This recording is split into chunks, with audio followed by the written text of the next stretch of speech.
gentlemen, welcome to the main event.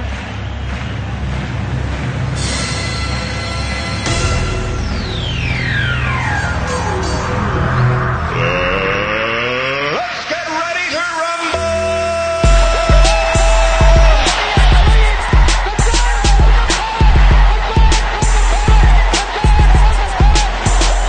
This one by Mattingly. Oh, hang on to the roof.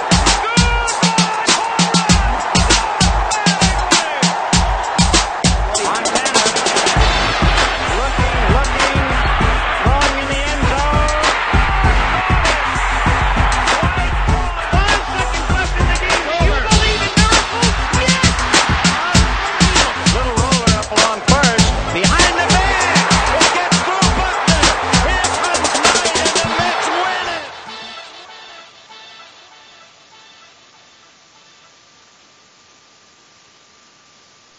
You are listening to Sports and Swords with Shane and the Bry Man. Yes! Welcome back. What is that? Oh, all right. Welcome back to Sports and Swords. This is episode, it's like the Saturday show is just bleeding into the Friday.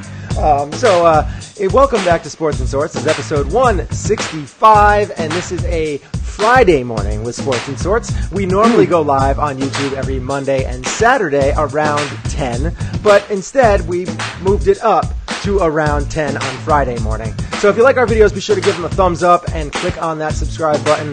And you can also find Sports and Swords anywhere podcasts are played, or you can visit our website, which is www.sportsandswords.libsyn.com. And I am one of the hosts. My name is Shane Moore. And I'm the Brian Man. And you can find us on Facebook at facebook.com/Shane and the Bryman, or on Twitter at Shane and Bryman, where we post all our videos and other newsworthy topics. And lastly, if you comment during the show, we will put it up on the screen. Today, we got a lot to talk about. Anything you put on that teleprompter, Burgundy will read. I love that. Today, we talk about how Matt Kuchar is a cheapskate and doesn't lose any sleep over it. How the AAF, the Average As Football League, offered Colin Kaepernick a chance to play, and Cap wanted how much? Scottie Pippen also throws some shade, some serious shade at LeBron James. And MLB writers and fans have some issues, bro. They got some issues, bro. And by now, the Bry Man says, you know who and what these teams are. Stop acting like you don't. But we got all that. Maybe a little story for me when I was at Stop and Shop yesterday. I find it a little funny. Maybe you guys will too. We got all that and so much more on the show today. Sports and Swords. Shane of the Bry Man. You are listening to Sports and Swords with Shane and the Bry Man. First topic I wanted to touch on is about... Get in the hole! Baba Booey! There you go. So, I'm going to play a little clip because Matt Kuchar, in general, nobody really enjoys hanging out with this super cheap guy.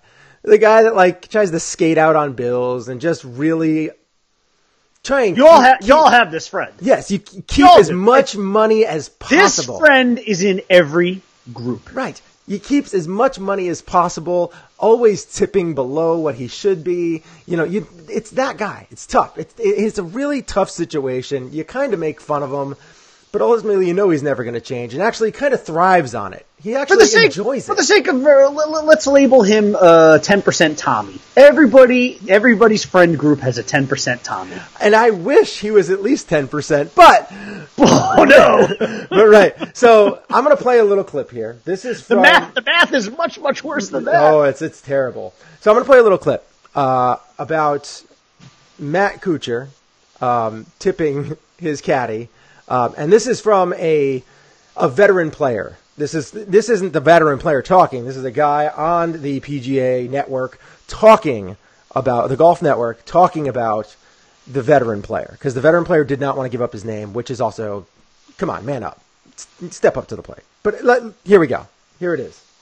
say? Well, I wanted to get a perspective from a veteran and a multiple-time winner. So this is a person that's had to go through the payouts, if you will, because we had talked about it so much from a journalistic perspective. What is it from a player's perspective? Now, interestingly, the player did ask me, though, to not identify who he is. And he said the following, quote, "This is embarrassing and looks bad. His team should have dealt with it privately and not waited, but the damage is done. At the end of the day, however, it's nobody's business, end of story," close quote.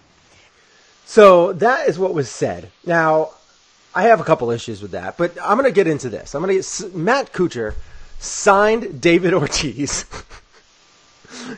He signed David Ortiz, not that David Ortiz, but he signed him to a contract to caddy for him at the Mayakoba Golf Classic, where Kuchar won $1.3 million for unexpectedly, by the way. The guy had not won a tournament in almost 5 years. Right. He is I'm going to get into that a little bit. He's a good golfer. He is a good golfer. Top 10 kind of golfer. But He was the number one money winner in 2010. So regardless, he won $1.3 million. And what did he give his caddy? What they agreed upon, which was $5,000. And typically caddies will get somewhere between 5 and 10%. Caddies that work with you on a regular basis will get 5% just for showing up, and then 10% if you win. That's a vague, it's not exact, but it's pretty close to what they usually get. Now, David Ortiz wasn't really happy with all that because he only got $5,000. And $5,000 is only 0.4%. If you want to be exact, I believe it's 0.038. But yes. I'm going to round. You're rounding up. I'm rounding. I'm being nice. I'm being nice. And the bottom line is it's less than 0.5%. Right. And David Ortiz wasn't happy. I have to keep saying David Ortiz because it just makes me laugh. Can we just call him El Toucan? Because I believe that was his nickname. El Toucan. El Toucan wasn't happy. Which, of course, is Spanish for the toucan. It is. No, it is. He wasn't happy. And when he reached out to Kuchar's camp. Kuchar offered an additional $15,000, and that would have brought that percentage up to approximately 1.5%. Still not great. Not great. But Ortiz was looking for about 4%, which was still lower than what a normal caddy would get for just showing up. Mm-hmm. Now, who's at fault here? I mean, Kuchar says he isn't losing sleep over this at all, but his name is being a bit soiled. But this is also likely going to be forgotten relatively soon. I just think that this will get swept under the rug at some point in time, relatively soon. But maybe who's at fault isn't the right question, but who do you side with on this a bit more? I mean, I'm conflicted. I believe there is a contract, and the contract, although they can be renegotiated, you are held to the confines of the contract until it's renegotiated. But in this case, I think both men are just dumb. I think that you look at Kuchar, who's been on tour for almost 20 years, and as you said, he hasn't won a tournament in like 5 years. He's won a total of 15 tournaments in almost 20 years. Yeah. 15 tournaments. Pay the man. You should be grateful that he helped you to get in the position to actually win another tournament. Now, as for Ortiz, you renegotiated the contract to the best you could, and that was $20,000. So, and at the end of the tournament, you don't have any more leverage. The leverage is over at that point. Take the money because now, because of this, there is a chance that you may never work in this ever again with a pro golfer. So I'm conflicted, but I think that there was a solution, and although Kuchar would have still been known as a cheapskate, a big-time cheapskate, I think he should have accepted the $20,000 and been grateful and then just moved on. Because $20,000 is a hell of a lot better than $5,000. Because what the caddy said after Kuchar's agent offered him the additional 15 was, he said, no, keep your money. Keep your money. Which was basically trying to say, like, screw you. He should have given me the money. It shouldn't be on you guys to do it, because Kuchar had no intention of giving him any more money. And because he's taken a little bit of a PR hit right now, his agents are like, all right, let's throw another 15 at this guy. Maybe this will quiet it down. This story is such a perfect microcosm as to like why I got off of Facebook and why I have in general tried to like scale back my social media footprint. And here's why.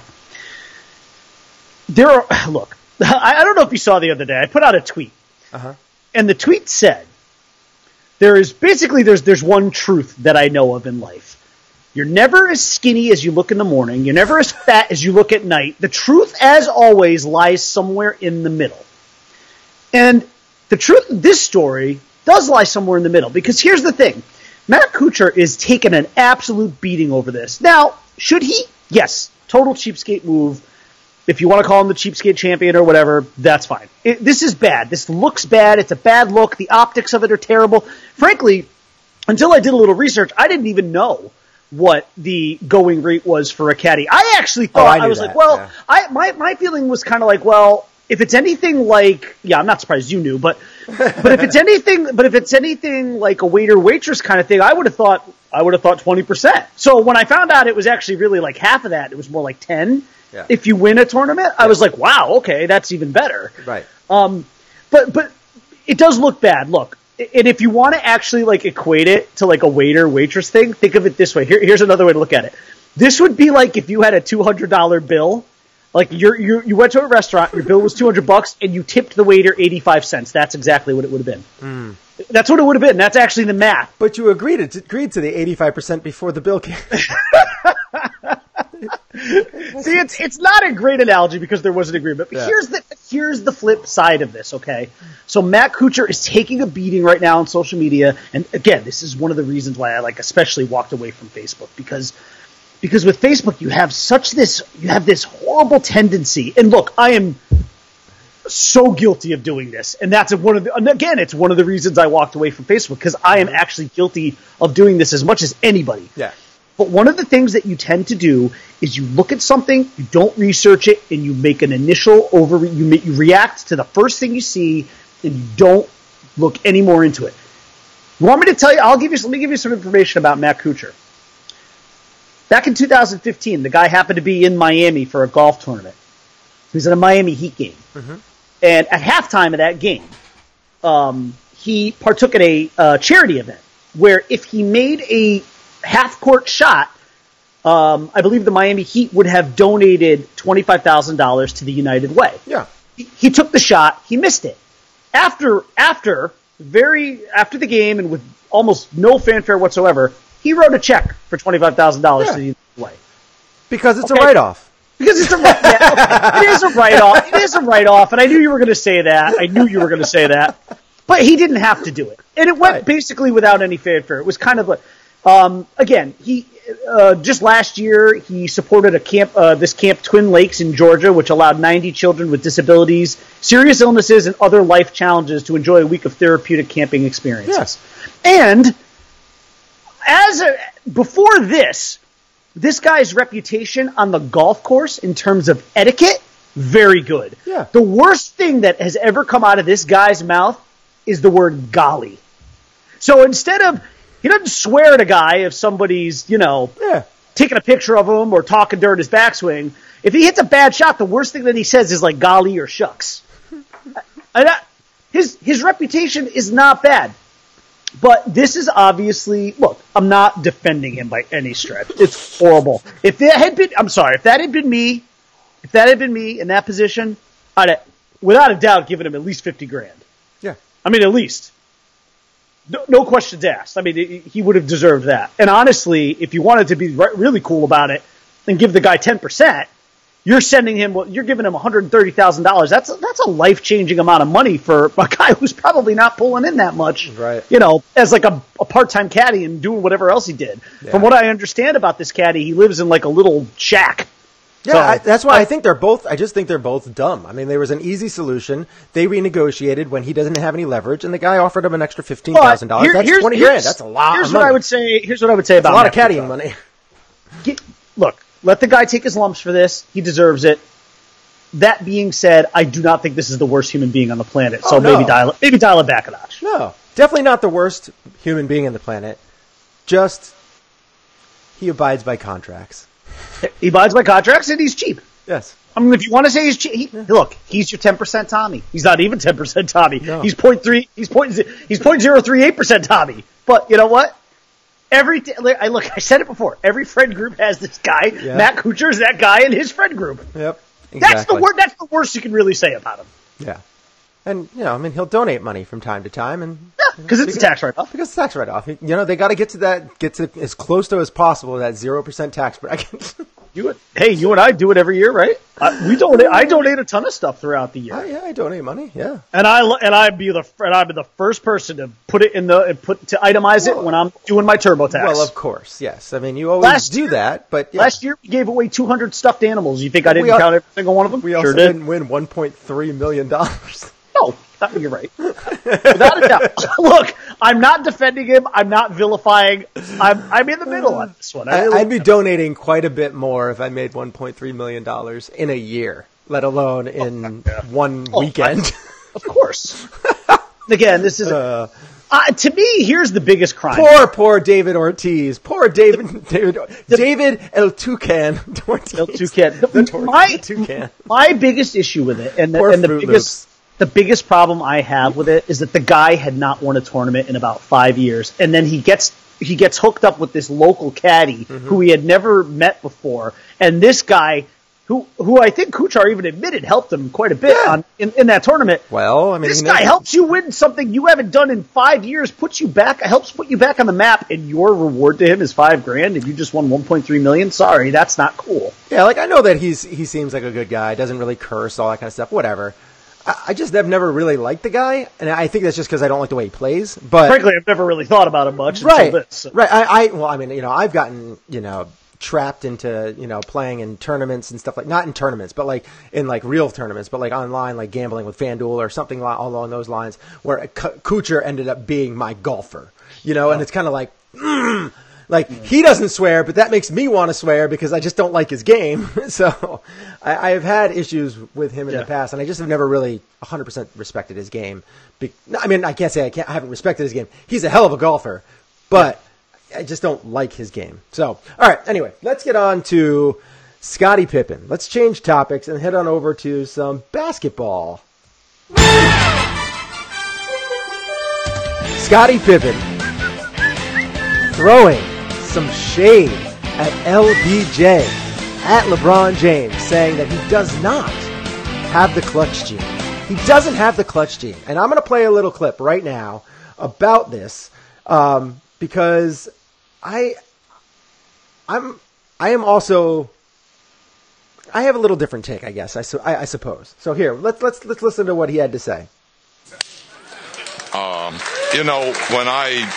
I look at LeBron, he's not what Michael was as a player. He's not even what Kobe Bryant was as a player. So when you talk about trying to compare Michael's instinct, his ability to take over games, his ability to want to have that last shot. And demoralize you. Yes. And scare the living hell out of you. Oh, jeez, I know that LeBron doesn't have that gene. So, Scottie. That's not in him. Right. All right, so this is basically what he was saying. He elaborated a little bit more and also said that he's always compared LeBron more to himself than he has to Jordan. I think that's a fair assessment. But this is how I feel about it.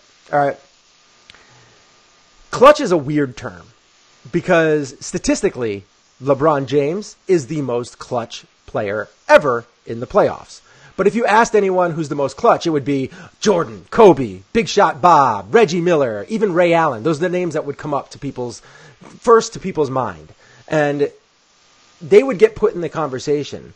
And the list could go on and on and on, with all these players like Bird. Oh, he was super clutch, all that stuff. But I think LeBron, although he deserves to be, I don't think he deserves to be the most clutch shooter in all of NBA. I think that distinction for me, I think that goes to Big Shot Bob. I've seen him make way too many big shots in big important moments, and that's just a personal thing that it's hit me. Yes, as a Houston Rockets fan, as a Spurs fan, he did it with the Lakers. He has 10 freaking rings. Like, this guy has won, and he's made a lot of important shots. Now, I would consider him to be the most clutch shooter of all time.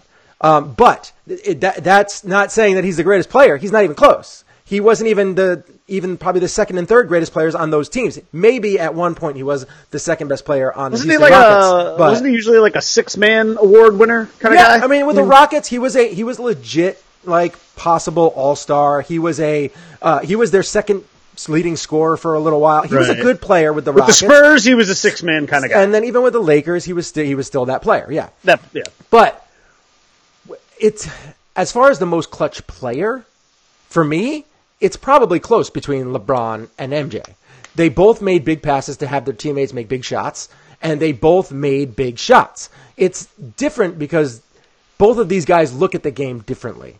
LeBron looks at it this way. He says, I'm looking for the best opportunity for our team to score, whether that's a pass or a shoot, or to shoot the ball or drive it, whatever. MJ, on the other hand, looked to shoot first, shoot second, and then pass third. He was looking to score, and then if that didn't happen, then he would wait for Kerr or Paxton. Yes, exactly. And and then lastly, you could have Kobe, where it was who just looked to score, and that was it. If he wasn't looking to pass the ball ever. He wanted to score, and that was it. There was no other option. So this is a difficult comparison for me. But if I had to pick the best clutch player, it would be LeBron, because he usually 9 times out of 10 makes the right basketball decision. And I'm gonna put up on the board here.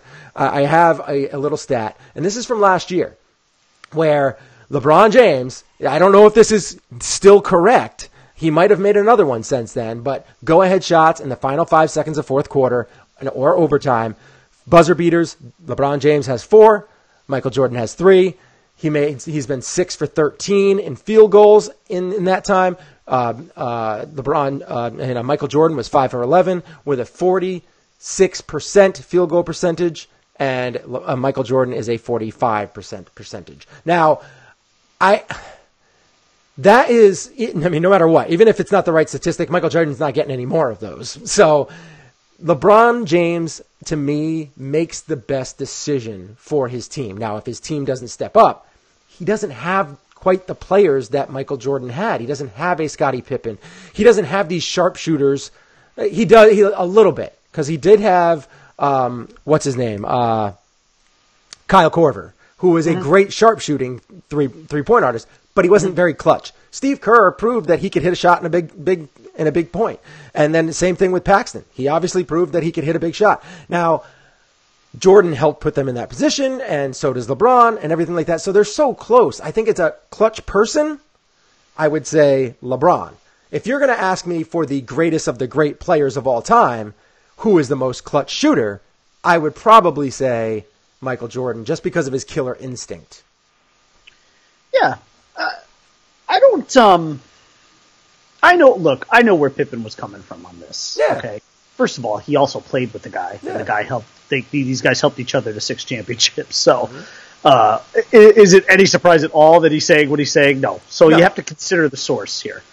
I do agree with him, though. See, look, to me, this has always come down to, and I completely agree with your assessment on LeBron, because LeBron is more of an enabler and a distributor. He's super talented. He's super talented, and he also has a super basketball high IQ. Yeah, very, very high IQ. And he's going to be very successful beyond basketball, because he's got a great business acumen, too. Oh, yeah. He's just a smart man. But yeah, philosophically, these are different players. Their greatness is not the same. Like, Kobe is a much better comparison to Jordan. Yes. Because their style... And it's not really that close. And it's still not that close. No.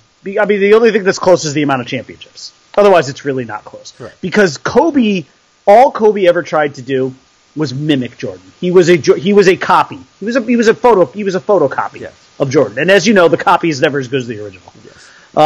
That's what he was. Now, I'm not saying Kobe wasn't great. We all know Kobe was great. Kobe was great with Shaq. Kobe was great without Shaq. Mm-hmm. But Kobe will never be looked at as Jordan, and that's fine. Kobe was a little bit better with Shaq. but I think he was. But I think what always will give Jordan the nod. First of all, you have a lot of people like me who are a little on the old school side, and they'll stubbornly or not, they're always going to say Jordan was the guy. It's Jordan, Jordan, Jordan. It's that. It goes back to that. It's the only argument I need. Sean clip from Bad Teacher. It's the only argument I need, Sean. God, I love that. That's so great because it stands up too. That's the best part. I mean, that movie's probably 10 years old now, and that still holds up. But I think screaming at a kid. Again, it's so great though. But the kid's great though because the kid's smart. Like Kobe's a better passer and rebounder. Sean, may I say something? Call me when he has 6. Is that the only argument you have? That's your only argument. It's the only argument I need, Sean. It's so good. It's so great. It's like the best part of that movie by far. But look, for me, Jordan. The thing with Jordan for me is just always going to be, I've said it before, that highlight reel that I have in my head of him. Mm-hmm. There were so many more iconic moments with Jordan than there were with LeBron. And again, a lot of it has to do with style of play. LeBron wasn't the guy who was looking to take over the game at the end from a scoring capacity. As you eloquently put it, he was the guy who was trying to put his team in the best position to score, regardless of how that took place. Yes. If it was him, fine. If it was Kyrie Irving, fine. Uh-huh. If it was Dwayne Wade or Chris Bosh, fine. He is a distributor and an enabler. That is his. I should call him an enabler. That's not really a word with a great connotation, but that's kind of the guy he was. He tried to. Both of these players made everyone around them better, but they just did it in different ways. Like you said, I think your assessment of Jordan was great too. I'm option 1. I'm option 2. Paxson is option 3. Right. Kerr's option 4. And I know before people start hating on me and all this stuff, I'm not going to even get into that. Forget it. I know stuff about all those plays and everything. I'm not going to get into it. But yeah, go ahead. No, so, I mean, yeah. So, I mean, look, the bottom line is I don't disagree with Pippen's assessment. I do agree with it. But I think you have to put some context around it, which is to say that these guys, you did it well. These guys are different players. They go about their business differently. When all is said and done, they may end up being equally great, but they'll be remembered differently. And that's just because the American sports fan looks at a guy like Jordan, who was once labeled an assassin in shorts, and they look at a guy like that and they say, that's a serious alpha male. That's, he's got 6 rings, which is almost certainly going to end up being more than what LeBron has no matter what. Maybe I'm wrong about that. We'll see what LeBron can do in LA, but I would guess LeBron gets 1 or 2 more at the most. I do not think he'll match Jordan. I just don't think time is on his side, to be honest. Yeah. But the bottom line is their greatness to me is ultimately, it could end up being equal, but they'll always be looked at differently. There's nothing wrong with that. They're not the same player. If you want to make an apples-to-apples comparison, compare Jordan with Kobe, and then you'll realize how much greater Jordan was. Mm-hmm. If you want to make now here's the unique thing about LeBron. Who do you really compare him with? Pippen actually might be the best guy to compare him with, but Pippen was nowhere near on the level of as a competent scorer. So yeah, Pippen is he's not as good of a scorer. This is 2.0 of Pippen, and Pippen was one of the 50th greatest players of all time. So when you're taking a 2.0 version of that, you're looking at one of the greatest players of all time. That's just, I'm sorry. I mean, LeBron when he was younger played more defense, but when it came down to it, in crunch time, in the playoffs, he can go to that next level where Pippen really couldn't. Right, yes.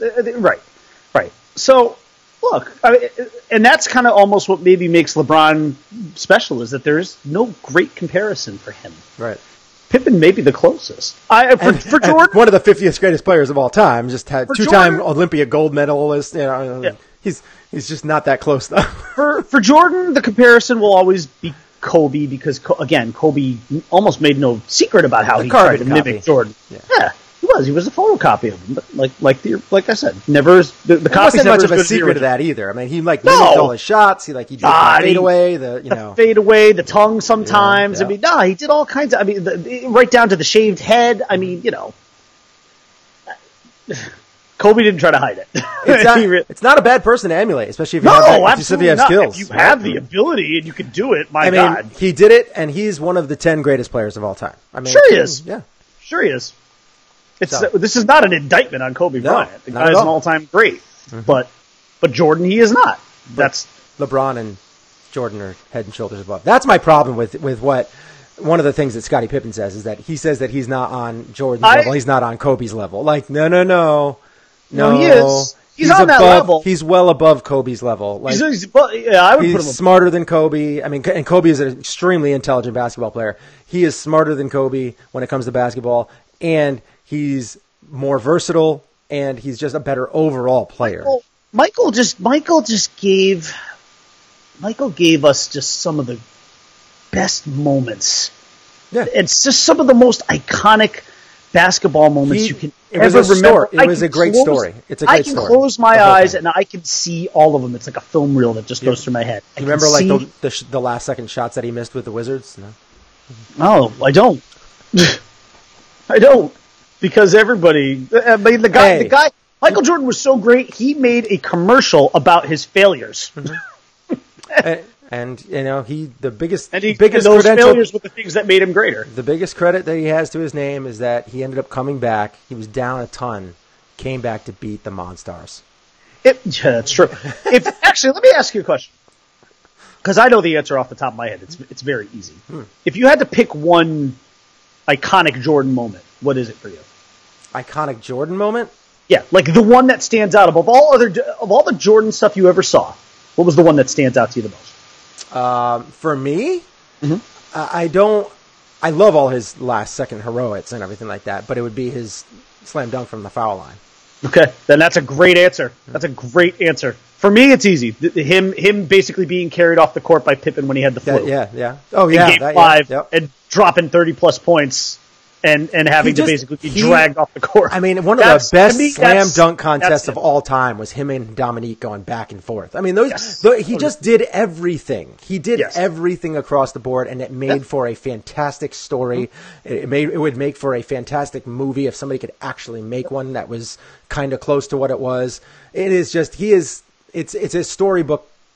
He had everything, and also he had like the best body type ever for a basketball player. That long, lean, wiry, strong.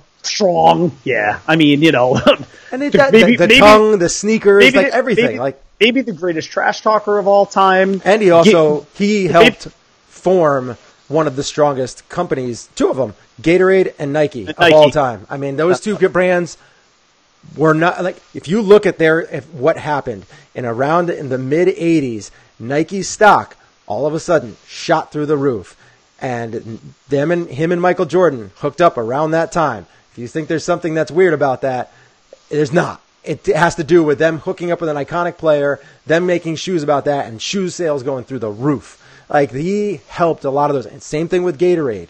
You think McDonald's prices went down?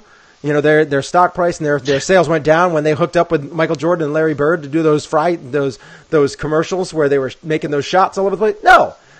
They went up. You know what it's almost like. Maybe this isn't the best comparison, but if you're a wrestling fan, you might almost, this might make a little sense. Jordan is like Hogan, iconic, the greatest, tons of championships, but the best wrestler ever is Ric Flair. Ric Flair is technically the greatest wrestler who probably ever lived. But if you ask the average human being, like all-time wrestling, what's the first name that pops into it? Now, I mean, the average fan that right now might say The Rock, but or Stone Cold Steve Austin. But ultimately, Hogan. Hogan is the icon. He's he's called the Babe Ruth of wrestling. Yep. Well, Jordan is that. And there are so many. There's so many highlight film kind of moments with Hogan, too, similar to Jordan. Again, if you're a wrestling fan, you might get this a little more than the non-wrestling. Made some movie crossovers, all that kind of stuff, yeah. Movies, I mean, there's just all these, there's so many, great videos of him. I can envision all those videos. There's that one thing where he's he's on a motorcycle and all these kids start crowding around him and jumping on him. And then there's one where he's at, military bases and, flexing for the military and stuff. There's just, There's just so many of those moments. And Jordan gave you so many of those moments, too, where he transcended the sport. And LeBron has done some of that, but I don't think he's done all of that. And maybe he will.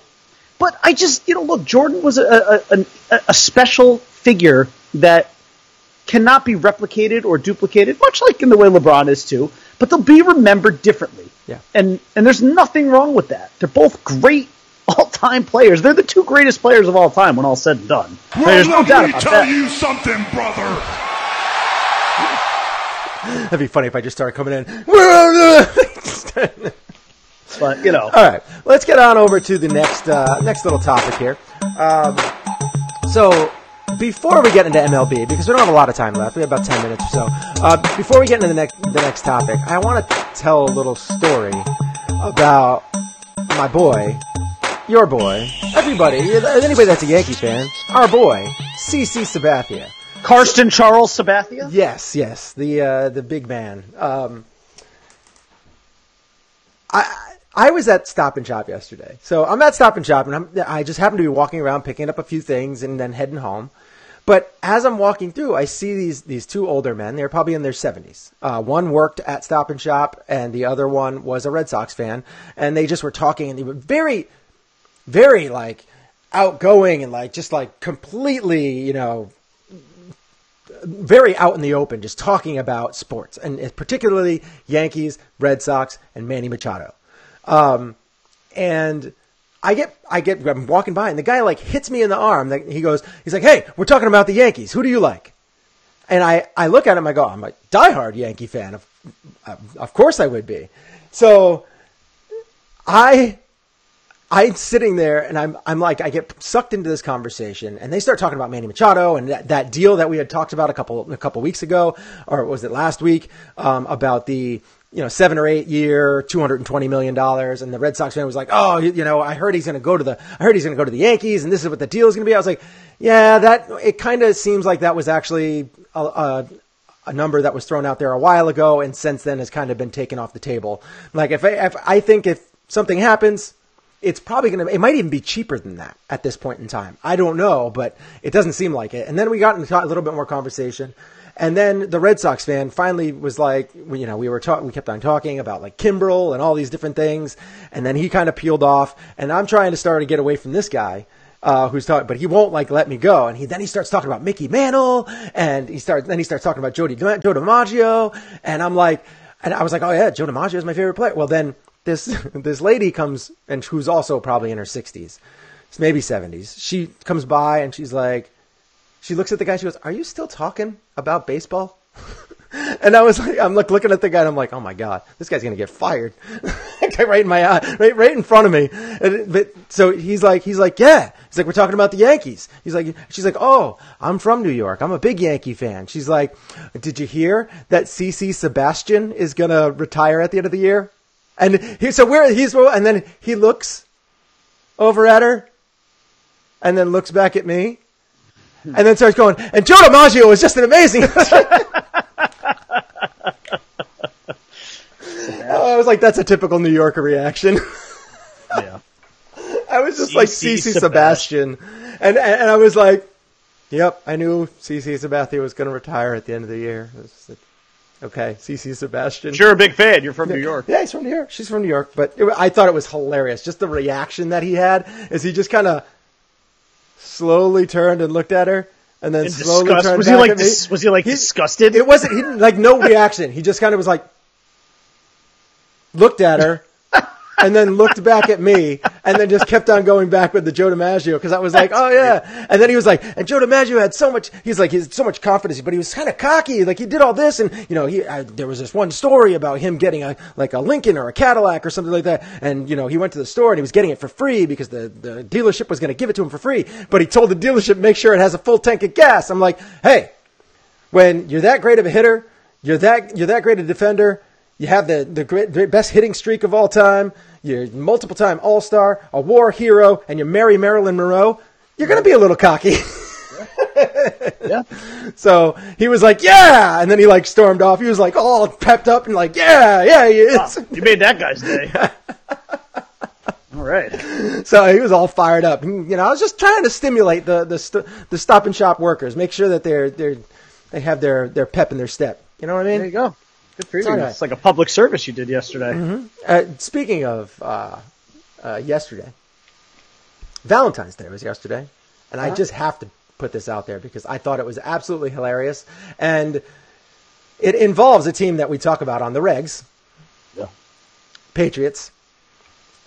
Did you happen to see this? So the Atlanta Falcons were going out there and they were putting, they were sending Valentine's Day cards to all the teams. Okay. They sent one to the Patriots. It said, "To at the Patriots, we'd love to grab brewskis with you sometime." All right? The Patriots immediately responded, "It's a date. Meet you at your place. We love it there."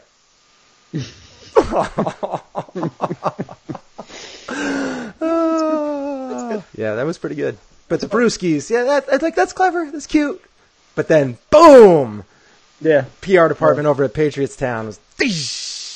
Yeah. It's good. It's good. All right, so good for them. You have to admit that was pretty good. All right, so now let's get into some of the stuff that Brian Man wanted to talk about today. We had one of the topics in particular was about the MLB writers and the fans about this being a business. Explain how the writers and fans of this are crying a little bit when it comes to teams acting like they should. The impetus for this was I saw an article this morning. Actually, I'm sorry, I forgot the writer's name, but he was somebody who was writing for USA Today. El Toucan? No, it was not El Toucan. But basically, he said that he absolutely thinks that it's like this huge travesty that that guys like Harper and Machado, we're in mid-February, and that these guys are still unsigned. Mm-hmm. And we're going on about basically 3 months since the opening of free agency in Major League Baseball. And you have two of the 15 or 20 best players in the league are unsigned. Yeah. And he's upset that these guys aren't getting paid. And, look, there are a number of factors at play here. But I actually think I responded back to him, and I said, well, also, he made this weird comment in there, like saying how he was comparing like going to a U2 concert. Like he said something like U2 made $58 million on their tour this past year, and he's like, but these guys, and he's like, for however many tour stops. And he's like, these baseball players play 162 games. He's like, and he's like, and I can tell you that what they do is better than you too. And I'm like, ooh, I took a little offense to that. So my first response to him, I was like, okay, a few things. One, you've clearly never been to a U2 concert because U2 concerts are great. It's a great show. I mean, first of all, I'm obviously biased because they're like my favorite band. But if you've never been to a U2 concert, you would. I mean, if you've been to one, you would know they put on a great show. You don't even have to love them to respect the show that they put on. But whatever, that's not really the point. Second, here's the other thing. And look, if you, and this is to my point of sports fans and writers, everyone knows that that's a good song, Desire. Everyone knows that this is a business, okay? Like it's not a secret that Major League Baseball and other sports organizations run their teams like corporate America runs itself. They are big business. Now, what has all these writers crying foul is the disparity between, say, what a billionaire owner is pocketing versus what he's paying his players. News flash for you. If you're going to make the comparison between baseball or sports in general being a business and comparing it to, say, what goes on in corporate America, I have news for you. Do you want to know what the disparity is between the average worker and a CEO in a major corporation? 300 times. The CEO makes 300 times what like the lowest paid Actually, it's just the lowest paid employee. I believe that. Now, in the 70s, in the late 70s and early 80s, the gap was nowhere near that.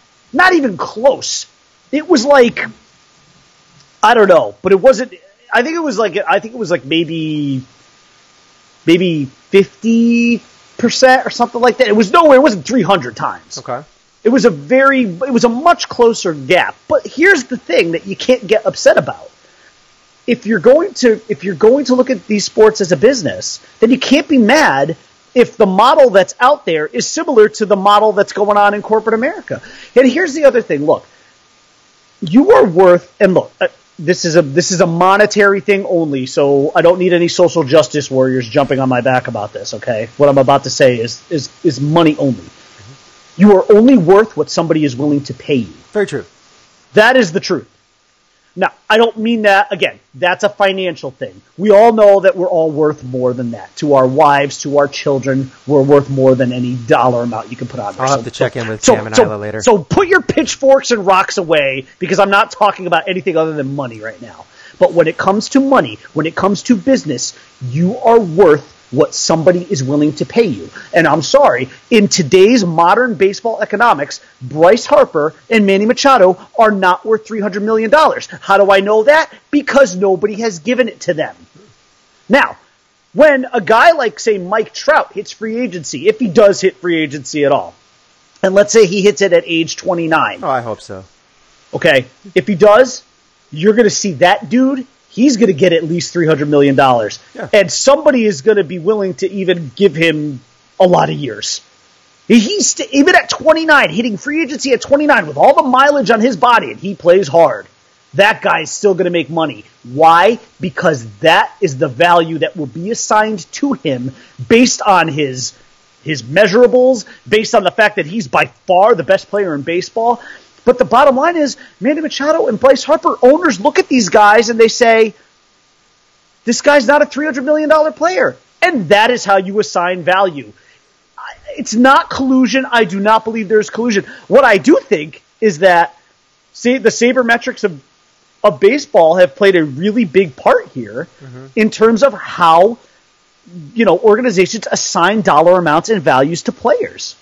That's truly what's going on. So, if you're a fan and you're a writer and you're getting all bent out of shape because you're like, well, it's Major League Baseball, it's the owner's fault that Bryce Harper and Manny Machado aren't on a team right now. No, it's not. It's not their fault. It's because there have been offers made for them. They're not accepting them. Are you telling me they feel like they're worth more, but they're not right now? Right, but that's not how it works. Right. That's just not how it works. And they could be in a different market. They could be, but... Sure. Again, Manny Machado could go over to Japan right now and make $50 million to play 1 year. And that is what his value would be, because that's what somebody would be willing to pay him. But right here in this current market in Major League Baseball right now, while there is no salary cap, there is a luxury tax threshold, and owners are becoming more cost conscious. Yes, I'm not siding with the owners here. That's not what this is about. I'm just giving you I'm drawing a hard line in the sand here for you, and I'm basically telling you, here's the facts. The facts are you are worth what somebody's willing to pay you. That's it. That's the bottom line. If both of these guys at the onset of free agency had both gotten $300 million contracts, then I would say, hey, that's what they're worth. But they're not. They're not getting them. Now, Bryce Harper may end up kicking himself here because the Nationals did offer him 10 years and $300 million, and he didn't take it. And he's got to be okay with that. You got to be okay with that decision. That's what it comes down to. You're going to have to live with it. Yeah. Luckily for Bryce Harper, Bryce Harper, I think, is in a little bit different of a spot that, well, maybe not. Both of these guys are pretty marketable. They're young, good-looking guys. But Bryce Harper is a media magnet. He's got a certain look about him. He's got the hair. He's got the beard. He's got the swagger. He's not polarizing like Manny Machado. Well, he is, but he isn't, and he's not polarizing in the Manny Machado way. Right. Manny Machado is polarizing because he told you he's not a hustler, and also because he steps on people. Bryce Harper is polarizing because he thinks he's like Reggie Jackson. He thinks his star is bigger than what it is, but you know what though? There's a lot of. If he could ever play to his potential and keep it there on a regular basis, he's an icon. Yes, exactly, and he's got that look. He's got that iconic look. Right. I'm not saying Manny Machado isn't a good baseball player. He is a good baseball player. But look, ultimately, at the end of the day, stop making this like this owners versus players thing. And I know the players are doing it, and then the players are attacking some of the fans on social media because there's a lot of fans who appear to be siding with the owners, but they're not really siding with the owners. I think a lot of fans are coming at it from the perspective that I am, which is to say, look, you're not worth $300 million because nobody's offering it to you. Yeah. But if they're going to accept a contract at the last minute, and that's what's going to happen. Or look, you and I think, as Yankee fans, could not care less about what the Yankees' payroll is. Do we want the Yankees to be like fiscally responsible? Yes, but the only reason why is because I don't ever want to have to hear that crap about money buying championships from Red Sox fans or other fans who say, well, the Yankees won because they had a $300 million payroll. I don't want to hear that garbage. That's actually the only reason why I would care about the Yankees being fiscally responsible. Otherwise, why should I care? Now, and here's the other thing too. I think Evan Longoria a little while ago came out with a tweet basically saying, why do the fans care how much we get paid? It's not their money. And I was talking to my brother about it. My brother had a good point because I brought that up to him, and he's like, well, actually, it is our money. Yeah.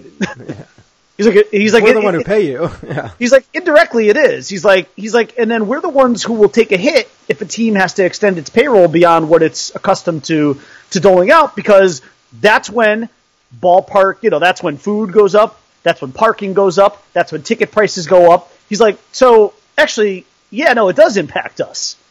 Well, he's like, it impacts us on that level, and it also impacts us in crippling us going forward. Like as a team, like if you sign people to these huge astronomical contracts, you do what we did before, right. Whereas we went and yes, we won a championship. We won one championship in a long stretch of time, like as far as what we feel like we should be doing on a regular basis. Yeah. So there's multiple sides to it. I mean, like you look at that Evan Longoria contract, or not even the Evan Longoria contract, it's not even that big, but there's plenty of contracts that are out there that go and cripple other teams for a long period of time, and it takes them years and years to get out of. Like the Miami Marlins, they paid Giancarlo Stanton a ton of money, and what happened? They had to get rid of him for nothing. For nothing. So that's the other side of it too. Is owners have made mistakes and they're learning from them.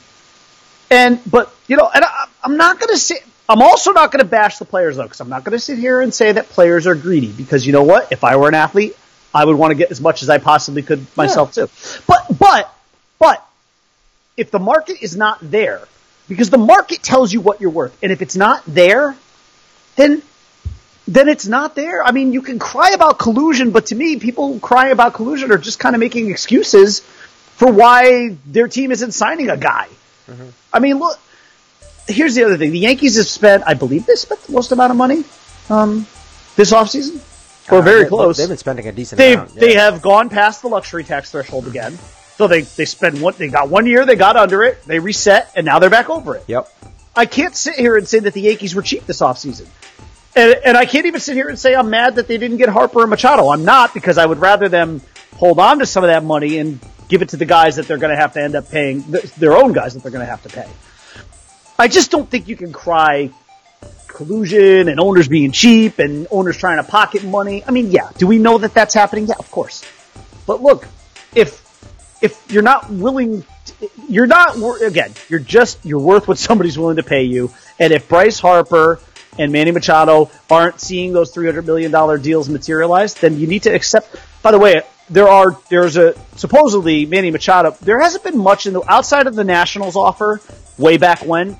There hasn't really been much that you're hearing about offers to Harper. But Machado, you have two offers that you've heard out there.